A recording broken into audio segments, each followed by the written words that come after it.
सकाळी उठून देवाजवळ प्रार्थना करून आम्ही निघालो. नमस्कार.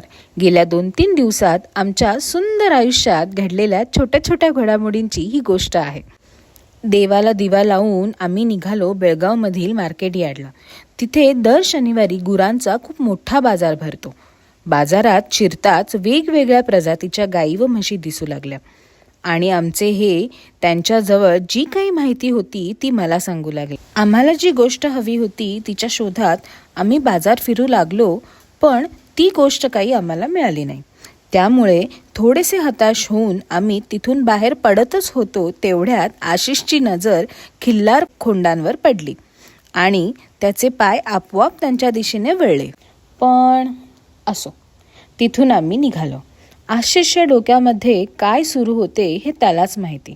तिथून आम्ही थेट चंदगड गाठले. आमच्या नवीन घरामध्ये काही बदल करायचे आहेत, त्याचे साहित्य घेतले. मोटारसाठी नवीन मोबाईल ऑटो आणि नवीन सिम कार्ड खरेदी केले व शेतावर पोहोचलो. आज आम्ही बाकीचं थोडं मटेरियल खरेदी केलं आहे. ते मटेरियल उद्या तुम्हाला बघायला मिळेल. घरात थोडे रिनोव्हेशन करायचे आहेत आणि आत्ता चाललो आहे आम्ही मोटरकडे, कारण इथली मोटर खूप लांब आहे तिकडं कोपऱ्यामध्ये. त्यामुळे त्याला बसवायचा मोबाईल ऑटो, जेणेकरून मोटर चालू करायला सारखं खाली जायची गरज नाही.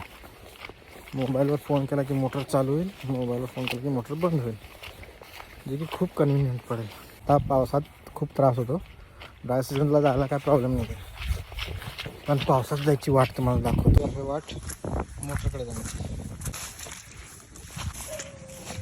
नवीन स्टार्ट करणार आणि मोबाईल ऑटो बसवायचं काम सुरू झालेलं आहे.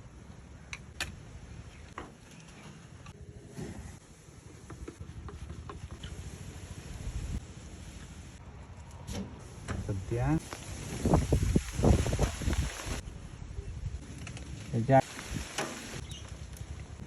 अँटिना देऊ. कोणत्या नंबरवरती? हो.